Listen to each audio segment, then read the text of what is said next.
अस्सलाम वालेकुम। कैसे हैं आप सब? उम्मीद करती हूँ आप सब खैरियत से होंगे और मैं भी खैरियत से हूँ।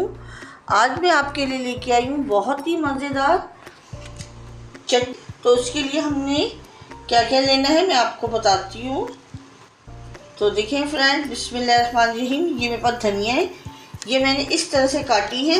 एक गड्डी मैंने काट ली है और एक गड्डी मेरे हाथ में। मैंने इसे अच्छे से इसको साफ़ कर लिया था।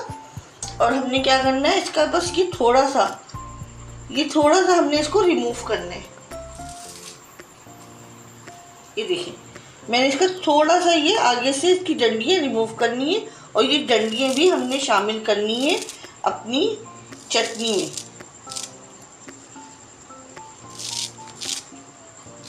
इसको जिस तरह से भी काट लें, बारीक काट लें, मोटा काट लें, इसने जाना तो ग्राइंडर में ही है। तो देखिए, मैंने इस तरह से ये सारी काट ली। ये देखिए,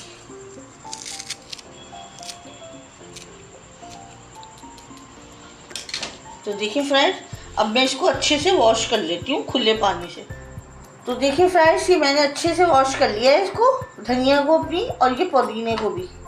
अच्छा, 2 गड्डी मेरे पास धनिया है, तो ये मैंने थोड़ा सा हाफ गड्डी जो है ये मैंने पुदीना लिया है। पुदीना हमने कम डालना है, इसलिए कि पुदीने का फ्लेवर बहुत स्ट्रॉन्ग होता है। तो ये हमारी सारी चटनी को ख़त्म कर देता, ख़राब कर देता अगर हम बराबर का डाल देते।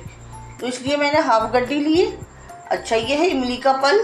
ये मेरे पास 4 टेबल स्पून थी। मैंने इसको अच्छे से छान के इसका पल निकाल लिया। ये इसमें मैंने रख दिया। 1 टेबल स्पून ज़ीरा। और ये है लहसुन, तकरीबन 5-6 लहसुन की जवे हैं और 7-8 हैं लाल साबुत मिर्च और हरी मिर्च भी इसी तरह। स्पाइसेस और नमक आप अपने टेस्ट के हिसाब से डालिएगा। मैं कम डाल रही हूँ, अगर आपको ज़रूरत है तो आप ज़्यादा डाल लीजिएगा। और ये है मेरे पास टाटरी। अगर हमें इमली की खटास कम लगी तो हम थोड़ी सी टाटरी भी मिला सकते हैं। तो स्टार्ट लेते हैं। बिस्मिल्लाहिर्रहमानिर्रहीम। देखिए, हमने अपने ग्राइंडर में ये सारी चीज़ें डाल रहे हैं। ये गई धनिया। अच्छा, ये चटनी इतनी ज़बरदस्त बनती है कि आप किसी भी चीज़ के साथ खाएं।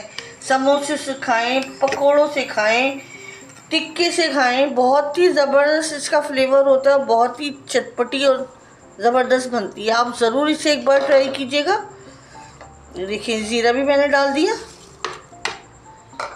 ये देखिए, मिर्ची भी मैं डाल रही हूँ, इमली का पल भी और नमक भी। देखिए, नमक 1 टीस्पून।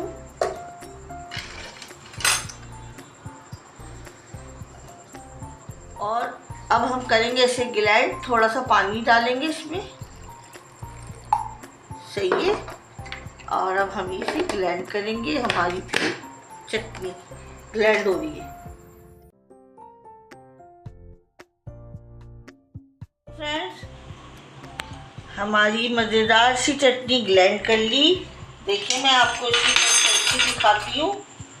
ये देखिए, माशाल्लाह से। ये देखिए, आप चाहें इसे पतला थोड़ा सा रख सकते हैं, लेकिन ये इतनी ही ठीक अच्छी लगेगी। ज़्यादा पतली कर देंगे तो पानी अलग और वो अजीब सी टेस्ट आ जाएगा। वो चीज़ नहीं चाहिए हमें।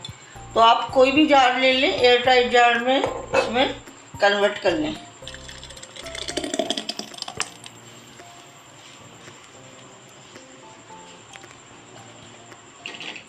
अब हम इधर अपना ये नमक वगैरह चेक कर लें, इसकी खटास चेक कर लेते हैं कि कैसी है। ज़बरदस्त, नमक भी परफेक्ट और क्या नाम है, खटास भी परफेक्ट। अगर आप चाहें तो टाटरी मिला सकते हैं, वरना नहीं। मेरे को बिल्कुल परफेक्ट लग रही है, इसमें मैं कुछ नहीं मिला रही। आप इस तरह से इसको रख भी सकती हैं, तकरीबन 1 महीना भी आप रख के खाएं। इसे आप फ्रिज में रख के 1 महीने तक इस्तेमाल कर सकती हैं। और अब आगे रमज़ान आ रहे हैं, आपको तो पता है चटनी कितनी जल्दी चट होती हैं।